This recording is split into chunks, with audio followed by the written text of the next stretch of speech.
இந்த வீடியோவில் நம்ம என்ன பார்க்க போறோம்னா, மீனராசிக்காரர்களுக்கு மே 2026 எத்தகைய ஒரு மாதமாக, பலா பலன்கள் நிறைந்த ஒரு மாதமாக, சயின்டிபிக் வேதிக் அஸ்ட்ராலஜி முறையில் எதையும் மிகைப்படுத்தாமல் ஒரு ஒரு கிரகம் ஒரு ஒரு இடத்துல இருக்கும் பொழுது எது மாதிரி தாக்கத்தை கொடுக்கிறார், உங்களுடைய கர்மவினை எப்படி செயல்பட போகிறதுங்கிறது இந்திய வேத ஜோதிடத்தை அடிப்படையிலான ஒளி தத்துவ பிரகாரம் பரிகாரம் அது மாதிரி விஷயம் மூட நம்பிக்கையில போகாமல் உள்ளது உள்ளவாறு பார்க்க போகிறோம்.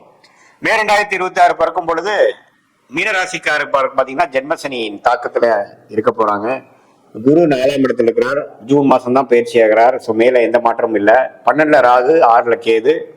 அதே சமயத்துல ராஜ யோகாதிபதி என்று சொல்லப்படுகிற அந்த செவ்வாய் ராசிக்குள்ளேயே சனியோட இருக்கிறங்கிறது நம்ம பார்க்கணும். அஸ்தம சனி தாக்கத்துல அந்த செவ்வாய் வேற சேர்ந்து பயங்கர ஒரு தாக்கம். ஏப்ரல் மாசம் முழுக்க மே 2 வாரம்லாம் பாத்தீங்கன்னா ஒரு மன உளைச்சலும் கொஞ்சம் அலைச்சல்களும் கொடுக்கக்கூடிய மீனராசிக்காரர்களுக்கு மே 2nd வீக்ல இருந்து கொஞ்சம் நல்ல ஒரு விடுவு காலம் வருகிறது. செவ்வாய் சனியோட விலகுது. ஸோ அது நல்ல விஷயம். அதே சமயத்துல சூரியனுங்கிற விஷயம் 6ஆம் வீட்டு அதிபதி 2ல உச்சம் பெற்று அதுக்கப்புறம் 3க்கு போறது நல்ல விஷயம். ஸோ என்ன காமிக்குதுன்னா, மே மாதம் 2வது வாரத்துக்கு அப்புறம் கொஞ்சம் நல்ல அமைப்புகள் வருது. அதே மாதிரி சுக்கிரனும் 3ஆம் இடத்துல இருந்து அப்புறம் 4ஆம் இடத்துக்கு போறது நல்ல விஷயம். புதனும் பாத்தீங்கன்னா நட்பு வீடு ஆகிய சுக்கிரன் வீட்டில் இருக்கிறது நல்ல விஷயம்.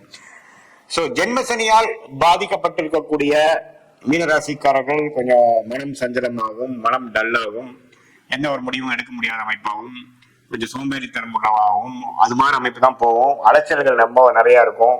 தேவையற்ற அலைச்சல்களாகவும் இருப்போம். அப்படிங்கிற மாதிரி அமைப்புகள் போய் கொண்டிருக்கக்கூடிய மீனராசிக்காரர்களுக்கு இந்த மே மாதம் 2-3 வாரம் கழிச்சு வரக்கூடிய செகண்ட் ஹாஃப் ஓரளவுக்கு விடிவு காலத்தை கொடுக்குது. ஜென்மசனியோ விஷயங்கள் முடியக்கூடிய அமைப்புகளை காட்டுது.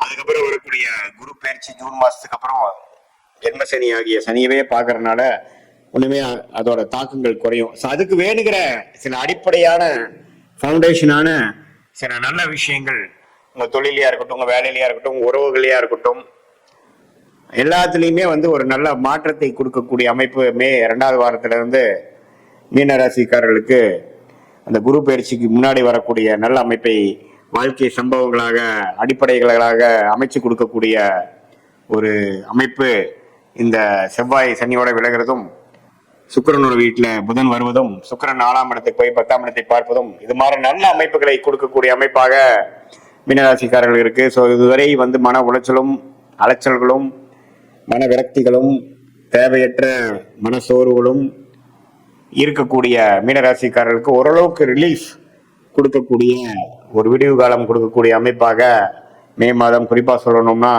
செகண்ட் ஹாஃப்ல இருந்து கொஞ்சம் பார்க்கலாம். இது ஒரு பொதுவான பலன்களை தவிர உங்களுடைய ஜென்ம ஜாதகத்துல நீங்க என்ன மாதிரி தசாபுக்திகள் போகுது வச்சு பார்க்கலாம்.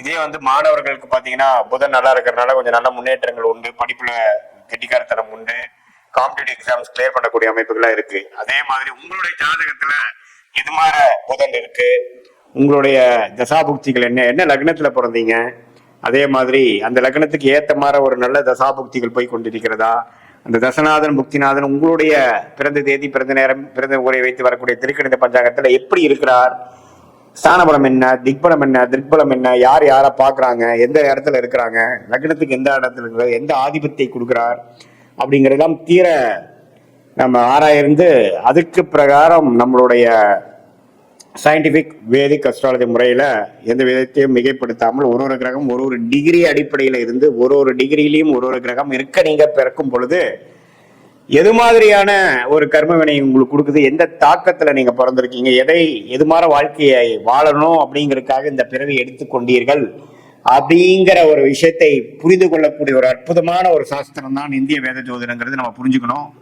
சும்மா இது ஒரு ஃபார்ச்சூன் டெல்லிங்காக இந்நேரத்தில் இது நடக்குங்கிற மாதிரி சொல்லக்கூடிய ஒரு சாதாரண சாஸ்திரம் இல்லாமல் நம்மளுடைய பிறவி பயன் என்ன, நம்மளுடைய கர்ம பலன் என்ன, எது மாதிரி விஷயத்துக்காக நம்ம பிறந்தோம், நம்மளுடைய காலகட்டங்கள் எது மாதிரி காமிக்குது, எந்த திசையில எது நடக்கும், எப்போ நம்ம லைஃப்ல செட்டில் ஆகும், எப்போ எது வரைக்கும் நம்ம சேஸ் பண்ணணும், எந்த நேரத்தில் கொஞ்சம் அமைதியா இருக்கக்கூடிய அமைப்பு, எந்த நேரத்தில் அதிகமான உழைப்புகள் தேவைப்படுகிறது, எந்த நேரத்தில் இடம் மாற்றங்கள் உண்டு, எந்த நேரத்தில் வேலை மாற்றங்கள் உண்டு, கல்யாண விஷயங்கள், குழந்தை விஷயங்கள், வெளிநாடு விஷயங்கள் எல்லாமே நம்ம ஜாதகத்துல என்ன காட்டுதுன்னு தெரிஞ்சு அதுக்கு தகுந்த மாதிரி பாஸ்ட் லைஃப் எப்படி அதுக்கு தகுந்த மாதிரி தான் போச்சா, நம்ம ஜாதகம் சிங்க் ஆகுதா நம்ம லைஃபோட, பிரசன்ட் எப்படி, ஃபியூச்சர் எப்படி, எது மாதிரி விஷயங்கள் நமக்கு காத்து கொண்டு இருக்கிறது, எந்த மாதிரி சாய்ஸ் நமக்கு வேண்டாம், எந்த கிரகம் யோகமா இருக்கு, எந்த கிரகம் அபயோகமா இருக்கு, 6ஆம் வீட்டு அதிபதி 8ஆம் வீட்டு திசையெல்லாம் நடக்குதா? விரக்திகளையும் பிரச்சனைகள் கொடுக்கக்கூடிய அமைப்பு இருக்கா? உடல் உபாதைகள்ல கேர்ஃபுல்லா இருக்கணுமா? உறவுகள் எப்படி? நமக்கு திருமணம் எப்படி? கலப்பு திருமணமா, காதல் திருமணமா, அரேஞ்ச் மேரேஜா, எப்படி நமக்கு பிராப்தங்கள் காட்டுது? சீனியர் சிட்டிசன்ஸ்க்குலாம் ஹெல்த் விஷயங்கள் எப்படி இருக்கு? அவங்க ரிட்டையர்மெண்ட் எப்போ வருது மாதிரி இருக்கு? எப்போ வந்து அவங்க வேலையிலேருந்து கொஞ்சம் ஓய்வு பெறுவாங்க?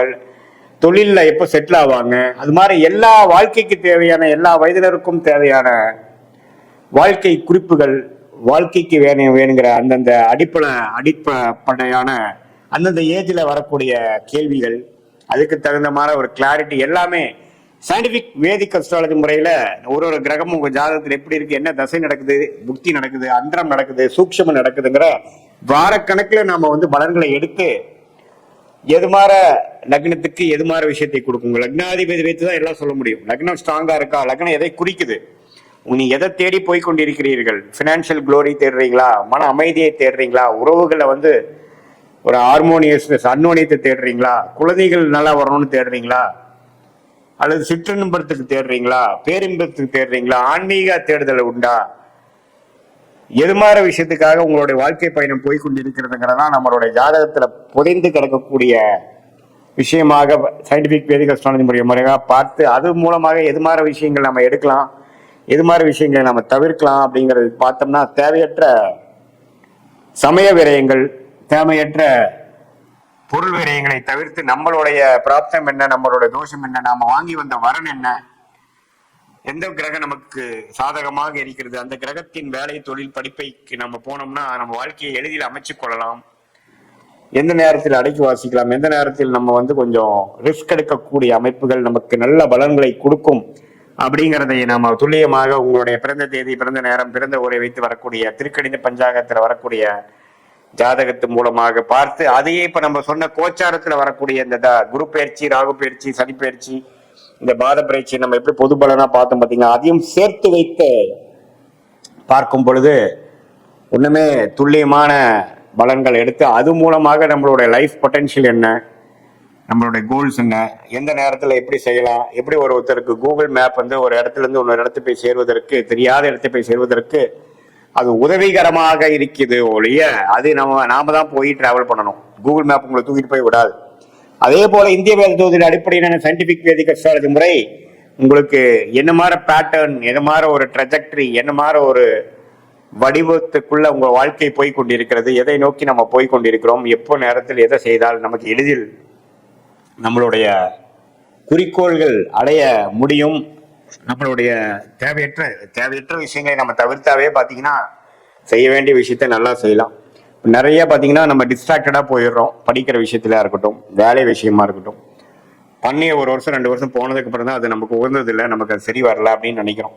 அது முதலே நமக்கு தெரிஞ்சு வருமுன் காப்போம் அப்படிங்கிற ஒரு விஷயத்துல சயின்டிபிக் வேதிக் அஸ்ட்ராலஜி முறையில் நம்மளோட கர்ம வினைகளை கிரகத்தின் சஞ்சாரங்கள் மூலமாகவும் கோச்சார பலன்கள் மூலமாகவும் டிரான்சிட் அஸ்ட்ராலஜி என்று சொல்லப்படுகிற முறையிலையும் பார்த்து அது உங்களுடைய துல்லியமான தசாபுக்தியில் வச்சு சிங்க் பண்ணி நம்ம பார்க்கும் பொழுது துல்லியமான பலன்கள் எடுத்து அது மூலமா வாழ்க்கையில் எதிர்நீச்சல் போடாமல் வாழ்க்கையில் ஜெயிக்க முடியும் என்று சொல்ல விரும்புகிறேன். மீண்டும் மற்றொரு காணொளியில் சந்திப்போம். நன்றி, வணக்கம்.